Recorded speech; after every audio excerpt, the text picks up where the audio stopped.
Pause the video so you can type up the words into your data table. Okay, so here is our data table. So we have the nucleus, the ER. Now we're looking at the ribosomes. These are small little organelles. They take instructions from the DNA and they make proteins. Okay, we've got the Golgi body. Sometimes it's called the Golgi apparatus, or sometimes it's even called Golgi bodies or Golgi complex. All of those words mean the same thing. The Golgi body is like a series of passageways again, and they help to modify proteins, and they package them up and send them to places inside the cell and also outside of the cell. Now the mitochondria means that there's lots of them. If you want to say just one, it's a mitochondrion. And they're the only organelles that have a double membrane, an outer and an inner membrane. And that's just like something else that we've studied and maybe done a lot of experiments with that has an outer and inner membrane. So I want you to fill in that blank on your own. Okay? There's more to the mitochondria, so I'm going to go to the next page so you can see the next part of the mitochondria. Remember, you can pause so you can type.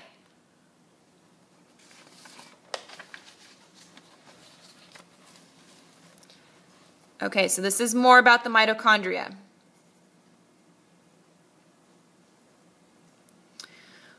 All right, chloroplast. They're only found in plant cells. Okay, and I said the chloroplasts are just like the blank because they also have a double membrane. Hint, hint, we were just talking about this organelle. So go back in your notes if you need to fill in that blank.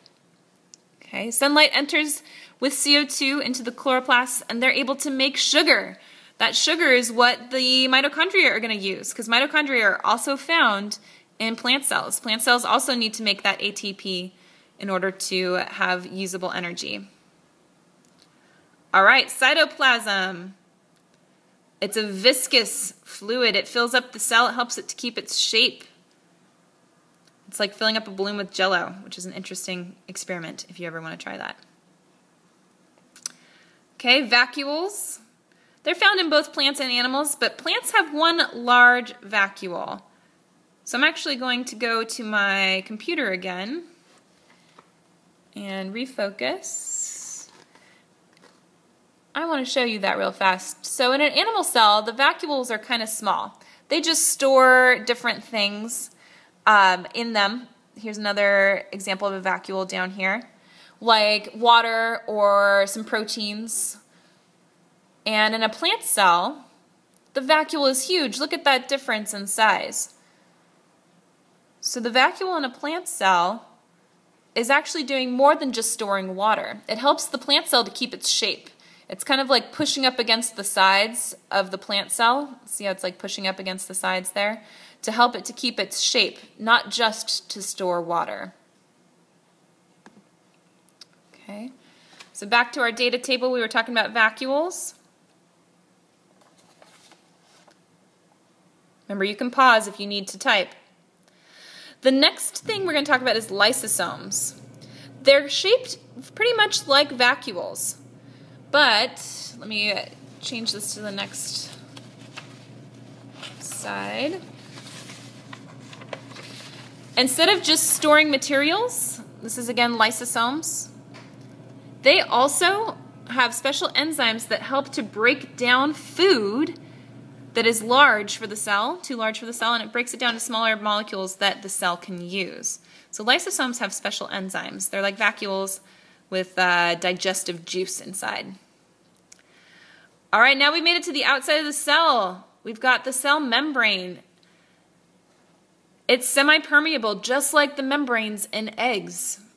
And this semi-permeable membrane is allowing some good things in, like oxygen, and it's also allowing other things like carbon dioxide to pass out through the cell membrane, because that's a waste product. We don't want the carbon dioxide inside of our cells. And then we have the cell wall. This one is only found in plant cells.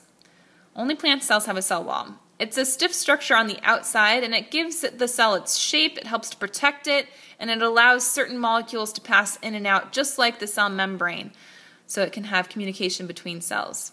But that's the difference, like if you were to go and touch a tree and feel the hard bark versus poking your own arm and feeling how squishy it is. That's because you only have cell membranes, so everything is still kind of plasma squishy, whereas a tree has a cell wall around each of its cells, so it helps to give it that stiff structure. Okay, so I'm going to show you that real fast on our pictures here online. So in our plant cell, let's get it to refocus. Notice how it has the cell membrane. That's this kind of bluish clear part right here. It still has that part of the cell, but it has this extra stiff barrier, this wall that goes all the way around as a protective and supportive structure. Okay, in our animal cell, there is no cell wall. Notice how it's just that cell membrane, just that gushy membrane that helps to keep things from getting in and out, but doesn't give it as much structural support. So it's like having just the membranes in an egg, whereas the plant cell has like the egg shell. It's got the hard outer part, like an eggshell. It's called the cell wall. Okay, so now you have all of the words. Remember, I just showed you all of the words, so you can pause at any time of this video so you can type in all of the descriptions of the organelles. Now notice how I didn't give you any more of the analogies. I want you to come up with those on your own. So I gave you 2 examples. You're going to come up with the rest of the analogies for all of the other organelles on your own. The other thing you're going to do on your own is come up with the pictures. So you're going to go through the internet and you're going to find pictures for the chloroplast and pictures for the cell membrane. It can be either real pictures like this one here that's a microscope view of the ER, or it can be the pictures that artists draw like this one of the nucleus. Your choice. This is your data table. Now at the very end of the data table, you're also going to write a small paragraph. It can be 2 or 3 sentences telling me how plant cells are different than animal cells. So you're going to look through all of your data in your data table and you're going to say things that plant cells have that animal cells don't, or things that animal cells have that plant cells don't. So you're going to go back through all these words. Remember, we've already seen this and you can pause it at any point so you can type all of this into your Google document here on your computer. Now once you're done typing in everything, you found your pictures, you've got your analogies, you've typed in the answer to why plant cells are different than animal cells. Once it's completed, you're going to go back and you're going to color code. So you're going to decide what color you want to use for structure and what color you're going to use for function. So I'm going to type up a key real fast. Structure. Remember, that's like what it looks like or where it is. And for structure, I'm going to use the color yellow. So I'm going to highlight structure parts yellow. And then function is going to be its job, what it does. And I do not want that to be yellow. I want it to be a different color than function. So I'm going to choose pink. There we go. Try and choose colors that it will be easy for me to read through. Don't choose like dark, dark green because then I can't read your words. So now that I've got my color code, this is just like the egg anatomy paper. I'm going to go through each description and I'm going to decide what part of it is talking about the structure and what part of it is talking about the function. Okay, so the nucleus contains the DNA, which is a set of instructions that directs all cell functions. Okay, containing DNA, I'm going to say that's probably part of its structure. So I'm going to highlight that yellow. And then a set of instructions that directs all the cell functions. That sounds like part of a function to me. So I'm going to highlight that in pink. The nucleus is found in the center of the cell and is usually the largest. That sounds like structure. That's what it's like or where it's found. So I'm going to highlight that yellow. This is just like the egg anatomy that we did. So now I'm going to go down to the ER, and we're going to do one more example here in the ER.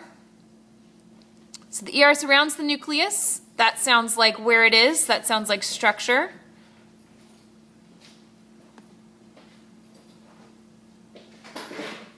Okay. It's a network of passageways. That sounds like structure, so I'm going to highlight that with my structure color. Okay. Through which molecules travel.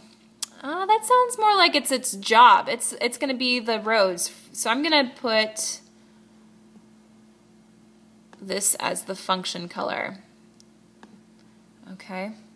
So its function is to be that network for where proteins travel. All right, the rough ER has ribosomes and the smooth ER does not. That sounds more like a structural thing, what it's like to me. So I'm going to put that in yellow.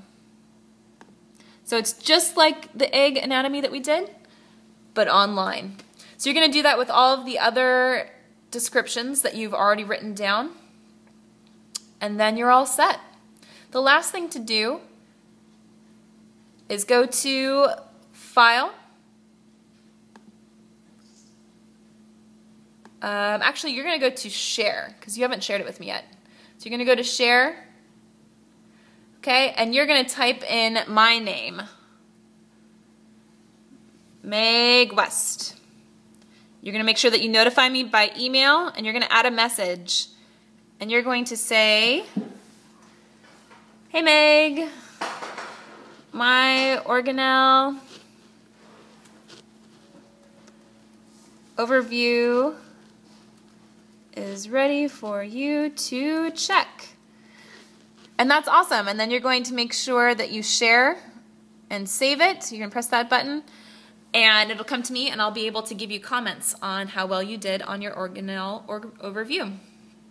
Okay. If you have questions, email me, and I think that you guys are going to have fun with this assignment.